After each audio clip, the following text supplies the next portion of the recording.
স্বপ্নবাজদের স্বপ্ন পূরণ হচ্ছে একে একে। নতুন করে স্পোর্টস 2025-26-এর চূড়ান্ত পর্বের খেলা চলছে রাজধানীতে। 10টা অঞ্চলকে ভাগ করা হয়েছিল পুরো বাংলাদেশকে। 10টা অঞ্চলের সেরা দলগুলো ঢাকায় এসে ঢাকার 6টা ভ্যান্যুতে তারা প্রতিদ্বন্দ্বিতা করছে 10টা ডিসিপ্লিনে। এবং এই মুহূর্তে আমরা কাবাডি ডিসিপ্লিনে রয়েছে, কাবাডি খেলা দেখছি। এখানে খুলনা এবং সিলেটের মধ্যে অনুষ্ঠিত হয়েছে কোয়ার্টার ফাইনাল ম্যাচ। সেমিফাইনালে উঠে গেছে সিলেটকে হারিয়ে খুলনা অঞ্চল, এবং খুলনা অঞ্চলের জিনিয়া খাতুনকে আমরা পেয়েছি, যিনি তার দলের হয়ে দারুণ পারফরমেন্স করেছেন, দলকে সেমিফাইনালে উঠতে সহযোগিতা করেছেন। তার সাথে আমরা কথা বলবো তার ম্যাচ নিয়ে, তার এক্সপিরিয়েন্স নিয়ে। জিনিয়া, এই স্টেডিয়ামে এসে আগে তো কখনো খেলা হয়নি, প্রথমবারের মতো এখানে এসে খেলছেন। শুরুতে একটু আপনার এক্সপিরিয়েন্সটা, আপনার অনুভূতিটা কেমন, এখানে এসে খেলার আনন্দটা কেমন অনুভব করছেন? বসুন্ধরা টিস্যু, অশুদ্ধতার বিরুদ্ধে এক বিন্দুও ছাড় নয়। এখানে এসে আমরা অনেক খুশি, আর আমরা মনে করেন জাতীয় পর্যায়ে খেলা করতেছি, তার জন্য আমরা সবাই খুশি, আনন্দ পেয়েছি অনেক। আবার যেত খেলা হচ্ছে এই পর্যায়ে, মনে করেন ধাপে ধাপে আমরা এগিয়ে যাচ্ছি, এর জন্য আমরা আরও বেশি খুশি। আপনি কি জানেন যে এই স্টেডিয়াম এটা হচ্ছে এমন একটা জায়গা যেখানে সব জাতীয় দলের প্লেয়াররা এখানে খেলেছেন, এখানে অনেক বড় বড় টুর্নামেন্ট হয়, ইন্টারন্যাশনাল টুর্নামেন্ট হয়, এখানে এসে আপনারা খেলছেন। এটা তো নিশ্চয়ই জানেন যে এখানে অনেক বড় বড় টুর্নামেন্ট এখানে হয়েছে, ইন্টারন্যাশনাল টুর্নামেন্ট এখানে হয়েছে। তো এখানে এসে যে খেলতে পারবেন, এটা কি কখনো ভেবেছিলেন? না, এখানেই প্রথম আসা। এবং যখন প্রথম আসলেন, এত বড় গ্যালারি, এত বড় মাঠ, এত সুন্দর আয়োজন, সবকিছু দেখে কি একটু আলাদা লাগছিল, একটু নার্ভাসনেস কাজ করছিল? জি। ভয় লাগছিল একটু? হ্যাঁ, ভয়ের কিছু নেই, নিজে সাহসী বেশি। আচ্ছা, কখনো এরকম স্বপ্ন ছিল যে এরকম বড় জায়গায় গিয়ে আমি খেলবো? এই স্বপ্নটা কি দেখেছিলেন কখনো? জি। যখন স্টেডিয়ামে পা রাখলেন তখন কেমন লাগছিল, এটা যদি একটু বলেন, যে যখন এখানে ঢুকে দেখলেন এত বড় গ্যালারি, এত বড় মাঠ, এত মানুষ, তখন কেমন লাগছিল? তখন আমরা সবাই খুশি ছিলাম, সবাই আনন্দ করছি আসার সময়।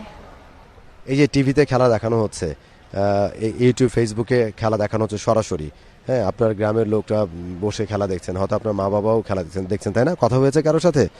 আমার বাবা মা দেখছে না, তবে আমাকে এলাকায় অনেক লোকই দেখছে। কি বলছে, তার কথা হয়েছে আপনার আব্বু আম্মুর সাথে? আব্বু আম্মুর সাথে কথা হয়নি, জানাবো। আব্বুরে বড় ফোন নেই, তাই জানানো হয়নি। এখান থেকে করে বলবানে। আচ্ছা, আপনি কি কাবাডিটাই আগে থেকে খেলতেন নাকি আগে অন্য কোনো খেলা খেলতেন? আমি ফুটবলে খেলি মাঝে মধ্যে, এখন ফুটবলে করে এখন কাবাডিতে ফোকাস করতেছি। কাবাডিটা খেলার ইচ্ছা আছে না ফুটবল আবার চলে যাবেন এই খেলা? কাবাডি খেলা করবো। কাবাডি নিয়ে কি স্বপ্ন, কাবাডি নিয়ে কি ভবিষ্যৎ? আর কাবাডিতে বা কেন আসলেন? কারণ অন্য তো আরো অনেক খেলা আছে, কাবাডি তো অত বড় ডিসিপ্লিন না, বাংলাদেশে সবাই ফুটবল আর ক্রিকেট দেখে, কিন্তু আপনি কাবাডিতে কেন আসলেন, কিভাবে আসলেন? কাবাডি খেলা খেলতে পারি, ভালো লাগে। আমার কাছে মনে হয়েছে যে কাবাডি আমার জন্য বেস্ট। জাতীয় দলে খেলার স্বপ্ন আছে নাকি শুধু স্কুলে খেলেই? স্বপ্ন তো সবারই থাকে, হয়তো বা আমারও আছে। যে এই দলে তো ক্যাপ্টেন আপনি, তো জাতীয় দলেও কি এভাবে খেলার ইচ্ছা আছে? জাতীয় দলে কি নেতৃত্ব দেওয়ার ইচ্ছা আছে? হ্যাঁ, পড়ালেখার পাশাপাশি খেলাধুলাও চালিয়ে যাব, এরকম ক্যাপ্টেন ছিল। হ্যাঁ, জাতীয় দলের নেতৃত্ব দিতে চাই। ওকে। আর বাসা থেকে কি খেলতে দেয় নাকি নিষেধ করে? গ্রাম অঞ্চলতে একটু বাধা দেয়, বলছে তোমরা বড় হচ্ছ, এখন খেলাধুলা বাদ দিলেই ভালো হয়।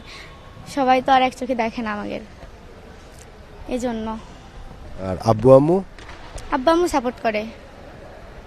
কি বলেন তারা? বলেন যে যাও, খেলতে যাও? হ্যাঁ, খেলতে যাও, কিন্তু আপুরা আছে, ভাইয়ারা আছে, ওরা একটু বলে যে বড় হয়েছিস, খেলাধুলা বাদ দে, এরকম কিছু একটা বলে, কিন্তু বাবা মা পাশে আছে। ওকে, thank you Jinia.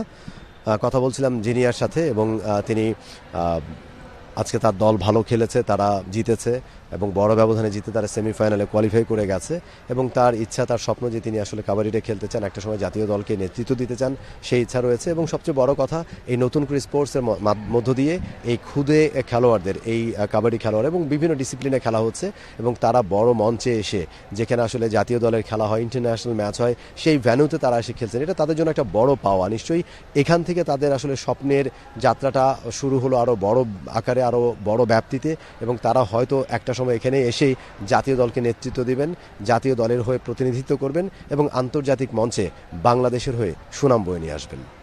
For more updates, subscribe to our YouTube channel and click on the bell icon.